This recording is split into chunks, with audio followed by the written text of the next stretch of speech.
मुकेश सहनी की बात कीजिए, कहीं ऐसा प्रशासन गिरा हुआ आपने देखा था कि साहब कोई विभाग का मंत्री अपने विभागीय प्रधान सचिव को फोन पर, जिनके नाम अभी आप चर्चा कर रहे हैं राम बहादुर बाबू को, जाइएगा 12 बजे दिन में भी तो भर पेट पूरा पौआ अंदर घुसाए हुए रहे, ठीक है। और वो उनके बयान से आप हमको पूछ रहे हैं। तो जो हमारे लीडर तेजस्वी बाबू बताते हैं कि एक उजला बाल वाले और उजला दाढ़ी वाले हैं, वही एक्टिवेट कर रहे थे। जो बीजेपी साइड के मंत्री हैं वो अपने मन से चाय भी नहीं पिए, इसके लिए ऐसे प्रधान सचिव का पोस्टिंग किया जाता है। हम क्यों कोरोना में दोष दें मंगल पांडे जी को, क्यों दें? क्या आपको हक है? क्या बिहार के जनता को हक?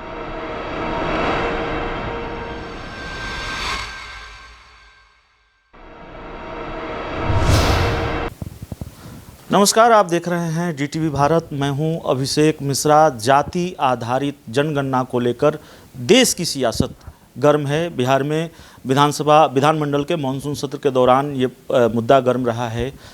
विपक्ष और सत्ता पक्ष में JDU भी ये मांग करती रही है और मांग कर रही है कि जाति आधारित जनगणना होनी चाहिए। JDU के सांसदों ने बाकायदा प्रधानमंत्री नरेंद्र मोदी को ये पत्र लिखा और ये कहा कि ये पता चला है कि जाति आधारित जनगणना नहीं होने जा रही, इससे हम आहत हैं। RJD इसको लेकर काफ़ी आक्रामक है, सदन के अंदर भी रही, सदन के बाहर भी है। नेता प्रतिपक्ष तेजस्वी यादव पहले ही कह चुके हैं। हमारे साथ बात करने के लिए इस वक्त मौजूद हैं RJD के MLC सुनील कुमार सिंह जी। बेहद चिर परिचित अंदाज में और बहुत बिना लाग लपेट के अपनी बात रखते हैं।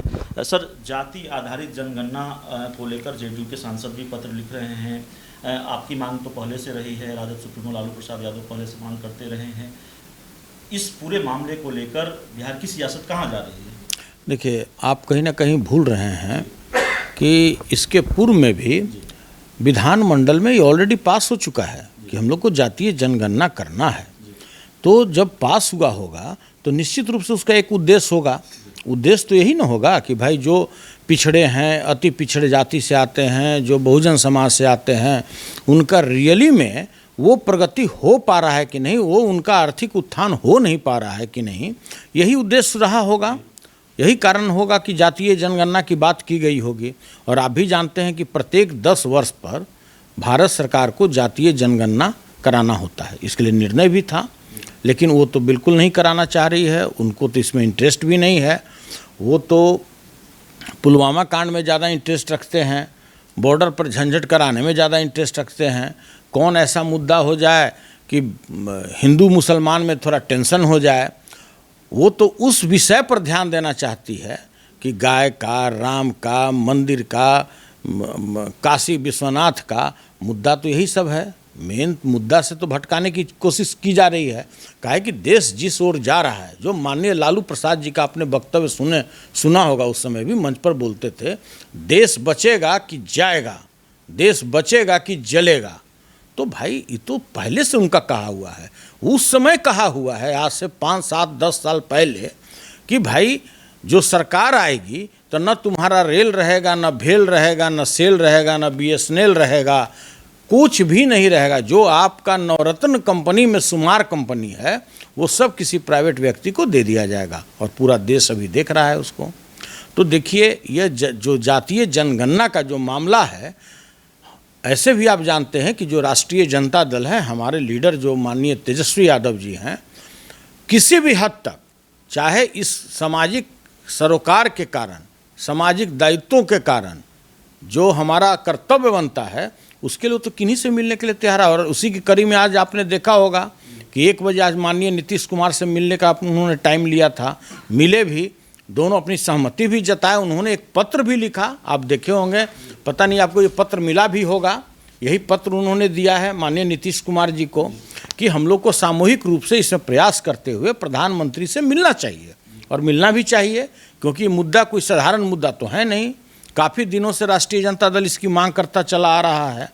तो देखिए, यह अति आवश्यक है। यदि सही मायने में सरकार पिछड़े, अति पिछड़े बहुजन समाज के लोगों को, और जो भी आपके सवर्ण जाति से भी जो लोग हैं, दबे कुचले लोग हैं, सवर्ण जाति का मतलब ये थोड़ी होता है कि बहुत वो आर्थिक रूप से मजबूत हैं, उसमें भी काफ़ी गरीब लोग हैं। तो जब तक जातीय जनगणना नहीं होगा तब तक आप उसको समुचित रूप से उसका विकास नहीं कर सकते हैं। एक जो जानकारी है, अगर हमारी जानकारी में कहीं कोई कमी रहे तो आप दुरुस्त करेंगे। तेजस्वी यादव ने यह भी कहा है कि सरकार अगर दिक्कत हो रही है तो सरकार, बिहार की सरकार अपने खर्चे पर इस पूरी प्रक्रिया को पूरा कराए। इसको कैसे देखते हैं? बिहार की सरकार को ये कराना चाहिए, जाहिर तौर पर तेजस्वी यादव कह रहे हैं तो आरजेडी की ये मांग होगी ही, लेकिन जिस तरह से ये जेडीयू के सांसदों ने पत्र लिखा है, ये पूरा मामला क्या बिहार को विशेष राज्य के दर्जे जैसा है? सरकार भी है, मांग भी आप करते हैं, होता नहीं है, सांसद पत्र लिख रहे हैं, कैसे देखते हैं चीज़ों? देखिए, फिर आप दूसरी जगह डाइवर्ट हो रहे हैं। अगर फिर उस ओर डाइवर्ट होइएगा तो फिर हमको यह कहना पड़ेगा कि माननीय नीतीश कुमार जी के कथनी और करनी में काफ़ी अंतर है। एक तरफ तो कहते हैं कि जो हम करते हैं वो नज़ीर बनाते हैं, जबकि दूसरे तब आपने देखा होगा कि 2,18,000 करोड़ रुपए का उन्होंने जो बजट दिया, उस बजट में बिहार का अपना आय का स्रोत कितना है? 25% भी नहीं है। बाकी तो माले मुफ्त दिले बेरहम की तरह वो खर्चा करते हैं। बिना उपयोग के कार्यों में जिस तरह माननीय नीतीश कुमार जी पैसा गरीबों का झोंकते चले जा रहे हैं, अब बताइए ये किस आदमी के माथे का ये फितूर है कि अब हम गंगाजल यहाँ से उठावेंगे और ले ले हम राजगीर में गिरावेंगे। किस लिए गिरावेंगे? तर्पण कराने के लिए। एक तरफ तो आप कहते हैं कि मैंने हर एक पंचायत में नल, जल, कल और फलना चिलना क्या किया, हाथी मारा, घोड़ा मारा, आप ये भी बोलते हैं। तो जब आप सब पंचायत में नल जल के द्वारा सभी लोगों को घर घर तक जब आप पानी पहुंचा ही दिए, तो इतना रुपया गरीब जनता के कमाई का कि यहाँ से उठाएंगे और गंगा उद्गव योजना करके वहाँ तक ले जाएंगे, उससे तो बेहतर यह न होता कि अंग्रेज जमाने के बाद से आज तक बिहार में नहर का निर्माण नहीं हो सका। आप करोड़ों अरबों रुपया खर्च करते हैं, आपका चर्चा ही होता है कि एस्टीमेट घोटाला, मतलब जो प्रोजेक्ट 500 का है वो आप पूरा कराते हैं 900 में, जो प्रोजेक्ट होता है 800 करोड़ का उसको आप पूरा कराते हैं 1200 करोड़ में। आखिरकार ये क्या खेला है? एक म्यूजियम में रखने के लिए सामान नहीं है कि हम क्या यहाँ रखें, टूटा हुआ घड़ा रखें कि टूटा हुआ हम इसका हाथ रखें, और आप एक दूसरा म्यूजियम बना दिए। अब क्या कहते हैं कि हम अंदर अंदर टनल घुसावेंगे। अरे भाई, हल्का सा एक बारिश होता है तो अच्छे अच्छे रिहायशी मोहल्लों में, बिहार विधानसभा के कैंपस में जितने मंत्री संतरी हैं और जो भी लोग हैं, मुख्यमंत्री निवास है, वहाँ नाव चलने की स्थिति होती है, और आप कहते हैं कि साहब हम टनल बनावेंगे। तो जिस तरह से इन्होंने मिसयूज किया है पैसे का, और जो सीएजी ने अभी रिपोर्ट दिया है कि आपका इतना राजस्व घाटा हुआ, जो आप लोहिया पथ बना रहे हैं उसमें आपने 18 करोड़ का सीधा आपका गड़बड़ी है। सुल्तान पैलेस के बारे में उन्होंने कमेंट किया है, पूरा विस्तृत ब्यौरा दिया। और मैं कहता हूँ कोई ऐसा विभाग नहीं है जिसको अगर जांच कर लिया जाए तो वहाँ अरबों रुपया का आपको हिसाब किताब पता नहीं लगेगा। मंत्री ही कह रहे हैं कि अफसरशाही है। अरे मंत्री कह रहे हैं अफसरशाही, तो गलत क्या बोल रहा है यार? अब जिस स्टेट में बिहार विधानमंडल के कैंपस में विधायकों की पिटाई हो, वो भी माननीय मुख्यमंत्री के निर्देशन में, असली पटकथा किसने तैयार किया? तो माननीय नीतीश कुमार जी ने तैयार किया। वो एक्टिवेट कौन कर रहे थे? तो जो हमारे लीडर तेजस्वी बाबू बताते हैं कि एक उजला बाल वाले और उजला दाढ़ी वाले हैं, वही एक्टिवेट कर रहे थे। सभी लोग जानते हैं कौन है वो, हम नाम नहीं बोलना चाहते हैं। तो जहाँ पर विधायकों की पिटाई हो रहा है जब कैंपस में, तो उसका कौन दरोगा सुनेगा, कौन एसडीओ सुनेगा, कौन बीडीओ सीओ सुनेगा? हम एसपी और डीएम की बात नहीं करते हैं। अगर नंबर बदल के माननीय नीतीश कुमार जी, अगर सीएम हाउस का नंबर ना हो, उनके साथ एक व्यक्ति रहते हैं, उनका नंबर नहीं हो, तो हम दावे के साथ कह सकते हैं, मैं राजनीति छोड़ दूंगा, कि मुख्यमंत्री भी अगर मोबाइल पर अगर फ़ोन करें डीएम एसपी को तो शायद वो नहीं उठाएंगे। कटिहार में हत्या हो जाती है। अरे भाई, कटिहार में आप एक कटिहार में चूंकि मेयर का हत्या हो गया तो आप जान गए कि भाई मेयर की हत्या हो गई, काफ़ी चर्चित मामला है।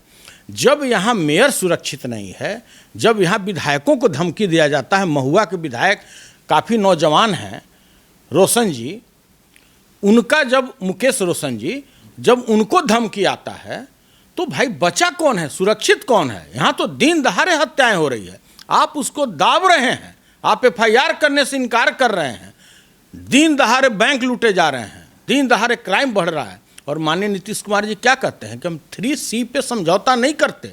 मतलब हम क्राइम, करप्शन और कम्युनिज्म पर समझौता नहीं करते। दरोगा को दिन दहाड़े गोली मार दे रहा है, मेयर को दिन दहाड़े गोली मार दे रहा है, लेकिन हम क्राइम से समझौता नहीं करते हैं। अरे भाई, आप कहते हैं कि हम करप्शन से समझौता नहीं करते हैं। एक एक DTO के यहाँ 60-60 लाख रुपया नगद पकड़ाता है, लेकिन हम करप्शन से समझौता नहीं करेंगे। पूरे बिहार में 534 ब्लॉक है, 101 अनुमंडल है। कोई व्यक्ति बता दे 101 अनुमंडल और 534 ब्लॉक में 10% काट दीजिए, 90% भ्रष्ट CO और BDO, DCLR, और हम आगे नहीं बढ़ेंगे, DM और SP 90%। सारे लोगों के नस में भ्रष्टाचार घुस चुका है। बगैर रिश्वत दिए हुए आप अपना डेथ सर्टिफिकेट भी आपका परिजन नहीं ले सकता है। आप तो चूंकि डेथ हो जाइएगा तो आप तो कैसे लीजिएगा, तो आपका परिजन भी बगैर घूस दिए हुए नहीं लेगा। और तो और माननीय नीतीश कुमार जी के अगर भाई भी चले जाएं किसी ब्लॉक में और अगर परिचय न दें कि हम माननीय नीतीश कुमार जी के भाई हैं, तो बिना पैसा दिए हुए उनका जान BDO CO नहीं छोड़ेगा। बिना कोई कर्मचारी, आप कहते हैं कि साहब भ्रष्टाचार, आप जांच करा दीजिए पूरे पटना का कि जो नया नया जो फ्लैट बन रहा है वो किसका है, तो नहीं पकड़ाएगा BDO CO, नहीं पकड़ाएगा दरोगा इंस्पेक्टर, इसलिए कि सारे लोग बालू और दारू में लगे हुए हैं। तो उसको अगर पकड़ना है, उसके भ्रष्टाचार के पैमाना को नापना है, तो उसके साढ़ू के यहाँ भी रेड कीजिए, उसके साला के यहाँ भी रेड कीजिए, उसके बहनोई के यहाँ भी रेड कीजिए और उसके साली के यहाँ भी रेड कीजिए। आपको खुद ब खुद पता लग जाएगा कि भ्रष्टाचार किस चरम सीमा पर है। अरे भाई, पूरे कुआं में भांग घोरा हुआ है। आप शुद्ध पानी का आसन मत कीजिए इस बिहार में, वो बिहार है। जल्दी एक दो राजनीतिक सवाल। JDU की तरफ से कल एक बयान आया, JDU के पूर्व विधायक श्याम बहादुर सिंह, उन्होंने कहा कि देखिए BJP को अपना रवैया बदलना होगा, नहीं तो लालू यादव और नीतीश कुमार जी के संबंध, दोनों के, लालू यादव जी और नीतीश कुमार जी के संबंध बहुत बेहतर हैं, आज भी बात होती है। आपको लगता है ऐसे बयानों को गंभीरता से लेने की ज़रूरत है? ये संभावनाएँ हैं बिहार की सियासत में अभी? देखिए, बहुत अच्छा सवाल किया। माननीय नीतीश कुमार जी बिहार में प्रोविज़न लागू किए, नशाबंदी, हम में तुम में खरे खम में सब में व्यापत राम। कहीं भगवान दिखते हैं? बताइए, कहीं नहीं दिखते। उसी तरह बिहार में शराब की भी हालत है। जिनके नाम अभी आप चर्चा कर रहे हैं, राम बहादुर बाबू को, जाइएगा 12 बजे दिन में भी तो भर पेट पूरा पौआ अंदर घुसाए हुए रहेंगे। ठीक है, और वो उनके बयान से आप हमको पूछ रहे हैं। पहले उनसे न पूछिए कि माननीय नीतीश कुमार जी जो शराबबंदी किए, शराब अभी बिकता है कि नहीं बिकता है, खुद आपको पहले जवाब देंगे। आप अरे भाई, NDA छोड़िए ना, आप मुकेश सहनी की बात कीजिए। कहीं ऐसा प्रशासन गिरा हुआ आपने देखा था कि साहब कोई विभाग का मंत्री अपने विभागीय प्रधान सचिव को फोन पर क्यों नहीं आपको उनका रिजाइन लिए? कहाँ आपका जा रहा है हायरार्की, कहाँ जा रहा है आपका ई गवर्नेंस? आप ई गवर्नेंस की बात करते हैं। अरे भाई, आप ही के मुकेश सहनी जी कहीं कि अब हम नहीं मानेंगे, अब हम इस्तीफा देंगे। वो पत्रकार महोदय बोल रहे थे कि एक मंत्री अपने प्रधान सचिव को, और यही कारण है उनका विभाग चेंज किया गया, और लोगों ने कहा कि या तो मेरा विभाग चेंज कीजिए या उनका कीजिए। मतलब जो प्रधान सचिव ईमानदार होगा उसको मंत्री चुतिया से संबोधन करेगा, और कोई भी मंत्री जो BJP सेक्शन के हैं, BJP सेक्शन मतलब भारतीय जनता पार्टी के सेक्शन का, नोट जदयू में 3-4 मंत्री हैं, उनका काफ़ी चलता है, जो काफ़ी मुख्यमंत्री से समीप भी हैं। जो BJP साइड के मंत्री हैं वो अपने मन से चाय भी नहीं पिए, इसके लिए ऐसे प्रधान सचिव का पोस्टिंग किया जाता है। हम क्यों कोरोना में दोष दें मंगल पांडे जी को? क्यों दें? क्या आपको हक है? क्या बिहार के जनता को हक है? कभी उनके दिल पर हाथ रख के पूछिए कि उनकी बात प्रधान सचिव सुनते हैं? कौन ऐसा मंत्री है, कौन ऐसा विभाग है कि 3-4 मंत्री साल भर के अंदर बदल जाते हैं और उनके विभाग के प्रधान सचिव, मंत्री नहीं प्रधान सचिव? तो कहीं ना कहीं तो कोई बात है। क्यों किसी को चुन करके उस विभाग में दिया जाता है मुख्यमंत्री के चहेते प्रधान सचिव को? इसलिए न दिया जाता है कि आप अपने मंत्री की बात मत सुनिए। तो कोई मंत्री अगर अपने व्यू से जनहित में कार्य करना चाहता है तो उसको करने नहीं दिया जाता है यहाँ। सारा ठिकरा उसके माथे पर फूटता है। अब देखिए, इससे भी कोई वाहियात बयान हो सकता है क्या सदन में कि बिहार में ऑक्सीजन के बिना एक भी कोरोना मरीज की मृत्यु नहीं हुई? अरे भाई, तीसरी कसम फिल्म का आपने गाना सुना होगा, सब कुछ एक तरफ है, राजनीति एक तरफ है, दोस्ती एक तरफ है, समाज एक तरफ है, लेकिन सभी को एक दिन ऊपर जाना है। उसी पर वो गाना था, सजन मेरे झूठ मत बोलो, खुदा के पास जाना है। बहुत जिम्मेदारी के साथ मैं ये कह रहा हूँ सर कि सर जो कह रहे हैं इससे बड़ा झूठ हो नहीं सकता सरकार का, जो सरकार की तरफ से बोला गया है। देखिए, 45,103 गांव है बिहार में। बहुत लोगों को पता है कि 45,103 गांव है। हम प्रखंड की बात नहीं करते, हम ब्लॉक की बात नहीं करते, मैं जिला की बात नहीं करता। 38 जिला हैं, सभी लोग जानते हैं। 534 प्रखंड हैं, 101 अनुमंडल है, 45,103 गांव है। कोई भी व्यक्ति बिहार में कोई नहीं बता सकता है कि इस कोरोना में उस गांव में एक व्यक्ति की मृत्यु नहीं हुई हो। प्रत्येक गांव में अगर आप जोड़ लीजिए कि अगर एक भी मृत्यु हुई कोरोना से, सरकार के नाकामी के कारण, सरकार के बद इंतजामी के कारण, आपका कहीं भी कोई इंफ्रास्ट्रक्चर नहीं, कोई भी व्यक्ति, कोई भी माननीय विधायक हो, कोई भी अधिकारी हो, कोई अपने परिजन को सदर अस्पताल में भर्ती करा सकते हैं क्या? वैसी स्थिति है इस बिहार में 38 जिला में कि कोई व्यक्ति अपने सदर अस्पताल में उसका इलाज करा ले? और 45,103 गांव में अगर एक एक व्यक्ति की भी मृत्यु हुई हो, मैं जानता हूं कि किसी किसी गांव में 45-40 लोगों की भी मृत्यु हुई है। कोई रिकॉर्ड में हुई, कितने बिना रिकॉर्ड के हुई। अब पूछे कि बिना रिकॉर्ड का क्यों हुई? इसलिए हुई कि उसको सामाजिक प्रताड़ना नहीं झेलना पड़े कि भाई इसका कोरोना से मौत हो गया है, उसके अगल बगल मत जाओ, उसको घर में मत बुलाओ, उसके घर में खाना खाने मत जाओ, उसके घर में चाय पीने मत जाओ। इसके लिए बेनामी मौत हुआ। आप एक एक्सीडेंट हुआ, उसके लिए सदन में आप शोक प्रस्ताव पास किए। जो हजारों लोग कोरोना से मर गए, अज्ञात लोग, जो आपका जो मुआवजा आप घोषणा किए हैं 4 लाख रुपया, वो भी लेने का हकदार बेचारा नहीं है। इसलिए कि आप कहते हैं कि जो RT-PCR टेस्ट कराएगा उसी को हम मुआवजा देंगे। अरे भाई, आप RT-PCR का टेस्ट कहाँ करा रहे थे? आपका तो जो डेटा डालने वाला जो अकाउंटेंट था और जो डेटा डालने वाला व्यक्ति था, वो भी कोरोना पीड़ित था। कहीं भी कहता था कि भाई हमारा डेटा नहीं डला रहा है तो हम RT-PCR टेस्ट करा के क्यों लेंगे? RT-PCR अगर किसी को टेस्ट कराना होता था तो उसके पहले तो उसकी मृत्यु हो जाती थी कोरोना से, उसके रिपोर्ट को आते आते। और आप कहते हैं कि ये हो गया। माननीय उच्च न्यायालय में आप याद कीजिए, 15 जून को जो सरकार ने हलफनामा दिया कि मेरे यहाँ 5400 लोगों की मौत हुई, जब इसको गंभीरता से माननीय उच्च न्यायालय ने लिया कि आपने गलत बयानी किया है और हड़काया सरकार को, तो 24 घंटा के अंदर फिर उसने 9500 का डेटा दे दिया।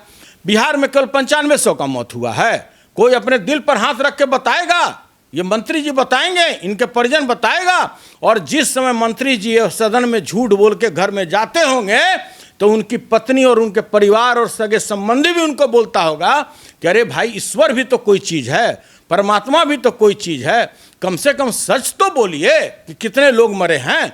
तो मैं दावे के साथ कह सकता हूं कि जो बाहरी रिकॉर्ड, आपने लंदन का सर्वे सुना होगा, अमेरिका का सर्वे सुना होगा कि इस भारत में 40 लाख लोगों की मौत हुई है दूसरी लहर में। जो कोरोना की दूसरी लहर थी उसमें 40 लाख लोगों की मौत हुई है। और मैं गारंटी के साथ बोल सकता हूं कि बिहार में कम से कम 50,000 लोगों से ऊपर मौत हुई है कोरोना से। लेकिन कोई बोलने वाला नहीं, कोई उस पर चर्चा करना नहीं चाहता। इतने शॉर्ट पीरियड का रखा जाता है सदन में कि आप उसकी चर्चा न करें। जब बोलने खड़ा होइएगा तो 5-6 आदमी को उसमें बहाल किया गया है। माननीय पार्षद महोदय को कई उधर विधानसभा में भी किया गया है कि आप इस तरह से उनके आवाज़ को दाब दीजिए। तो देखिए, यह बात है और यह सच्चाई है। इस सबको कबूल करना चाहिए कि ऑक्सीजन के बिना, सिलेंडर के बिना, नहीं तो आप क्यों टाटा से मंगवा रहे थे ऑक्सीजन? क्यों विदेश से ऑक्सीजन आ रहा था? और अस्पताल में उसके अधीक्षक भी कह रहे थे कि हमारे यहाँ हम तब तक मरीज को नहीं लेंगे जब तक हमारा सुनिश्चित न कर दिया जाए कि ऑक्सीजन मेरे पास है। और किसी भी मरीज को भर्ती करने के पहले वहाँ का अटेंडेंट बोलता था कि आप ऑक्सीजन सिलेंडर लेकर आइए। और मैंने सैकड़ों तस्वीर उस दौरान देखा, पत्रकार लोगों ने दिया था कि परिजन उसके सिलेंडर कंधा पर लाद करके ला रहे थे।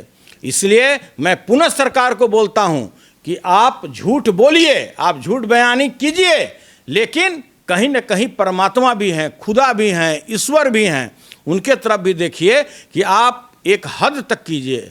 आप दूध में पानी डालिए, पानी में दूध मत डालिए। और अब ज़्यादा नहीं, अब अगले दिन आप बयान लीजिएगा। चलिए, हमारे साथ बात कर रहे थे आरजेडी एमएलसी सुनील कुमार सिंह जी। और वाकई जो गुस्सा दिखा है, जो नाराज़गी है, वो राजनीतिक बयान नहीं है। ऑक्सीजन से लोगों की मौत हुई है, अस्पताल पोस्टर लगा रहे थे। और सुनील कुमार सिंह जी हों, सत्ता पक्ष के विधायक हों, विपक्ष के विधायक हों, सबको फ़ोन आ रहे थे कि ऑक्सीजन दिलवाइए। इस तरह का जो बयान आता है तो जाहिर तौर पर इस तरह की नाराज़गी, कुछ राजनीतिक सवाल है, उसको भी हमने समझने की कोशिश की। तो इस पूरे इंटरव्यू में इतना ही। बहुत बहुत धन्यवाद।